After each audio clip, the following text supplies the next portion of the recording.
সরফরাজ খানকে নিয়ে অনেক বড় বড় প্রশ্ন উঠছে।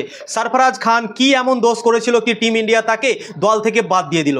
ইংল্যান্ডে নতুন নতুন প্লেয়ারকে নিয়ে গেল, কিন্তু সরফরাজ খান যে এত সুন্দর ডোমেস্টিক ক্রিকেটে রান করেছে, ভারতের দল থেকে ডেবিউ ম্যাচে নিউজিল্যান্ডের বিপক্ষে 150 রান করেছিল, তা সত্ত্বেও সরফরাজ খানকে কেন ড্রপ করা হলো?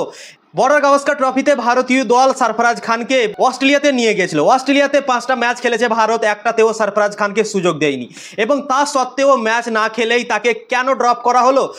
সবারই মনে অনেক বড় বড় প্রশ্ন উঠে গেছে, এবং সবাই টিম ইন্ডিয়ার থেকে জানতে চাইছে কি সরফরাজ খানকে কেন ড্রপ করা হলো। টিম ইন্ডিয়া এখন ইংল্যান্ড সফরে আছে, এবং ইংল্যান্ড সফরে সরফরাজ খানকে নিয়ে যাওয়া হয়নি, তাকে দলে রাখেনি, তাকে ড্রপ করে দিয়েছে। টিম ইন্ডিয়ার এ দল থেকে সরফরাজ খান খেলতে গেছে ইংল্যান্ডে, দুটো ম্যাচ ইংল্যান্ড এর সাথে খেললো টিম ইন্ডিয়া, এবং সেখানে সরফরাজ খান 92 রান করেছিল। টিম ইন্ডিয়া এখন একটা প্র্যাকটিস ম্যাচ খেলছে। টিম ইন্ডিয়ার যে মেন দলটা ইংল্যান্ডের সাথে সিরিজ খেলবে, সেই দলটা ভারতের এ দল যেটা খেলতে গিয়েছিল, সেখানে তাদের মধ্যে ম্যাচ হচ্ছে, এবং সরফরাজ খান 76 বলে সেঞ্চুরি করে ফেলেছে। ভারতের বড় বড় বোলারদের সামনে সে সেঞ্চুরি করেছে। জসপ্রীত বুমরা, প্রসিদ্ধ কৃষ্ণা, মোহাম্মদ সিরাজ, এদের সামনে সেঞ্চুরি করেছে সরফরাজ খান, এবং এটার পরেই কথা উঠতে শুরু করে দিয়েছে কি সরফরাজ খানের মতো প্লেয়ারকে কেন ড্রপ করা হলো টিম ইন্ডিয়া থেকে? সরফরাজ খান কি এমন খারাপ করেছিল কি তাকে টিম থেকে ড্রপ করে দেওয়া হলো? ভারতীয় দল তাকে চান্স দিল না। নিউজিল্যান্ডের বিপক্ষে 2024 সালে ডেবিউ ম্যাচে সে 150 রান করেছিল। তারপরের দুটো টেস্ট ম্যাচ তার জন্য ঠিক হয়নি, কিন্তু একটা প্লেয়ারের দুটো টেস্ট ম্যাচ খারাপ হতে পারে, তাই বলে এ নয় কি তাকে ড্রপ করে দেওয়া হবে। তো তারপর তাকে ড্রপ করা হয়নি, তাকে অস্ট্রেলিয়া নিয়ে গেল। অস্ট্রেলিয়াতে 5টা টেস্ট ম্যাচ খেললো, সেখানে একটাও ম্যাচ তাকে খেলার সুযোগ দিল না। তো ম্যাচ না খেলে কি করে টিম ইন্ডিয়া তাকে ড্রপ করতে পারে?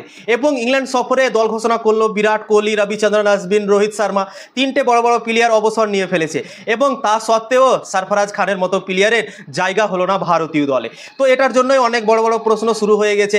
করুণ নায়ারকে 9 বছর পর ভারতীয় দল সুযোগ দিল। করুণ নায়ার সরফরাজ খানের থেকে কি ভালো প্লেয়ার? সরফরাজ খান যেভাবে ডোমেস্টিক ক্রিকেটে রান করে এসছে, তার জবাব নেই। করুণ নায়ারও ভালো প্লেয়ার, করুণ নায়ারও খারাপ প্লেয়ার নয়, কিন্তু করুণ নায়ারের আগে সরফরাজ খানকে সুযোগ দেওয়া উচিত ছিল, কেননা সরফরাজ খান আগে থেকে টিম ইন্ডিয়ার দলে ছিল। দুটো সিরিজ সে থেকেছে ভারতীয় দলে, একটা নিউজিল্যান্ডের সিরিজে এবং অস্ট্রেলিয়ার সিরিজেও তাকে রাখা হয়েছিল, কিন্তু অস্ট্রেলিয়ার সিরিজে ওই যে বললাম খেলায়নি একটাও ম্যাচ না খেলেই তাকে ড্রপ করে দিল, ইংল্যান্ড সফরে নিয়ে গেল না। আমার মনে হয় সরফরাজ খানের সাথে নাইনসাফি করা হয়েছে, ম্যাচ না খেলেই তাকে ড্রপ করা হয়েছে। টিম ইন্ডিয়ার দল থেকে একটা প্লেয়ার কখন ড্রপ হয়? যখন তার পারফরমেন্স ভালো না হয়, সে পারফরমেন্স ভালো না দিতে পারে, তখন সেই প্লেয়ারকে বাদ দেওয়া হয়। কিন্তু সরফরাজ খান তো ম্যাচই খেললো না, 5টা ম্যাচ সুযোগই দিল না তাকে, তারপর তাকে ভারতীয় দলে জায়গা দিল না। তো এটা নাইনসাফি বলবো না তো আর কি বলবো ভাই?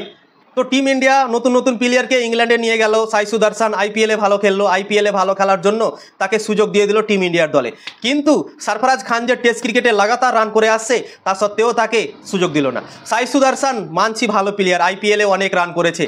টেস্ট ক্রিকেট আর আইপিএল আসমান জমিন পার্থক্য আছে ভাই, ঠিক আছে? আইপিএলে সেরকম বল সুইং করে না, কিন্তু ইংল্যান্ডের কন্ডিশনে বল অনেক সুইং করে, এবং সেখানে খেলা খুবই কঠিন। তো সাই সুদর্শন খুব একটা ডোমেস্টিক ক্রিকেটে রানও করেনি, তা সত্ত্বেও তাকে সুযোগ দেওয়া হলো আইপিএলের পারফরমেন্স দেখে। তো সরফরাজ খানের মতো প্লেয়ারকে এভাবে ড্রপ করা সত্যি আমার খুবই খারাপ লেগেছে, এবং সে কিছু খারাপ না করা সত্ত্বেও টিম ইন্ডিয়া থেকে ড্রপ হয়ে গেল। টিম ইন্ডিয়ার বিপক্ষে সে 100 রান করলো মাত্র 76 বলে কালকে। এটা নিয়েই অনেক বড় বড় প্রশ্ন উঠে গেছে কি সরফরাজ খানকে কেন বাদ দেওয়া হলো। সবাই প্রশ্ন উঠাতে শুরু করে দিয়েছে, যত মিডিয়া আছে এবং যারা যারা ক্রিকেট নিয়ে আলোচনা করে, অনেক বড় বড় এক্সপার্ট আছে, সবাই বলতে শুরু করেছে কি সরফরাজ খান কিছু খারাপ করেনি, তা সত্ত্বেও তাকে টিম ইন্ডিয়ার দল থেকে বাদ পড়তে হলো।